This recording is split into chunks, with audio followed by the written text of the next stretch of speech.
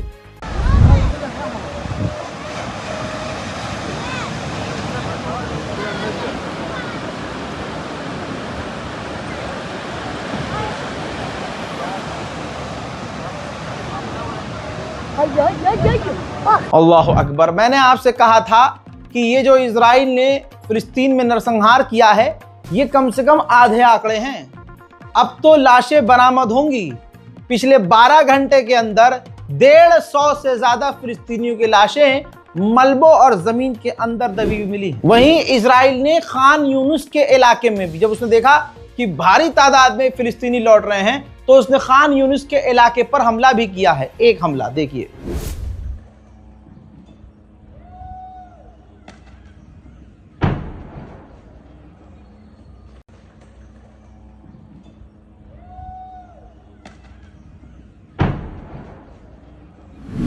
वहीं दोस्तों जो सिविल डिफेंस की फोर्सेस हैं गाजा के अंदर, कहा जा रहा है कि वो हमास के ही लोग हैं। तस्वीर देखिए, वो गाजा में तैनात होना शुरू हो गए हैं।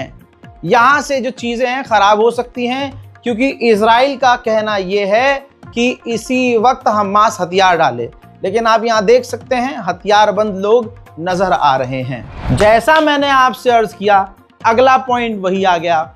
आईडीएफ के ऑफिशियल ने कहा है कि हम कभी भी बर्दाश्त नहीं करेंगे कि हमास दोबारा से हथियार बंद हो गाजा के अंदर।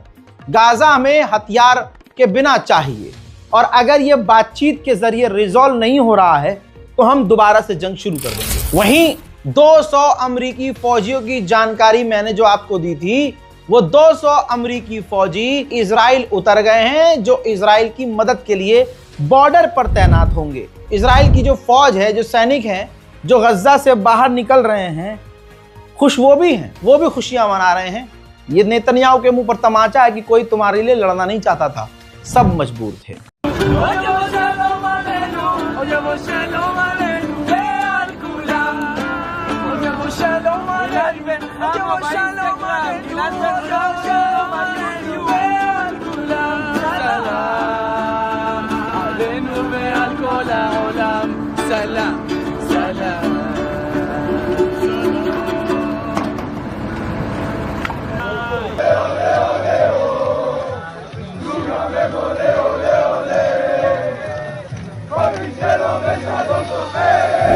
उधर इजराइल में भी तैयारी तेज चल रही है। ये देखिए मंजर आपके सामने, अस्पतालों को जल्दी जल्दी तैयार किया जा रहा है, प्रिपेयर किया जा रहा है, ताकि गाजा के अंदर से इजराइल के जो लोग हैं वो बुरी से बुरी कंडीशन में भी हो सकते हैं, तो उनको आते ही पहले मेडिकल ट्रीटमेंट दिया जाए। और व्लादिमीर पुतिन ने, फ्रांस के बाद जो बात पॉइंट की गई है, पुतिन ने कही है।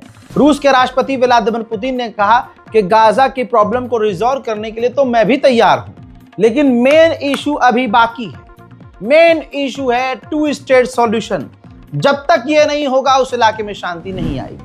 We have a very high level of trust with our Arab friends and with Palestine. And when I spoke at the Valdai Club meeting, I said that we support President Trump's initiatives in this regard. But one of the key issues here,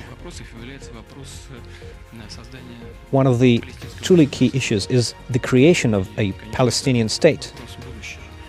And it's certainly a forward-looking issue.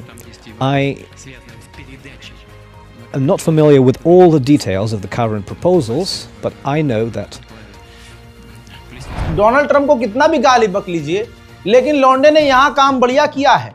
इतना काम बढ़िया किया है कि Hamas खुद तारीफ कर रहा है। ये देखिए, अमेरिकी चैनल पर हमास ने इंटरव्यू दिया है और हमास के लीडर ने कहा है कि पूरी दुनिया ने सब कुछ करके देख लिया, इजराइल ने किसी की नहीं सुनी।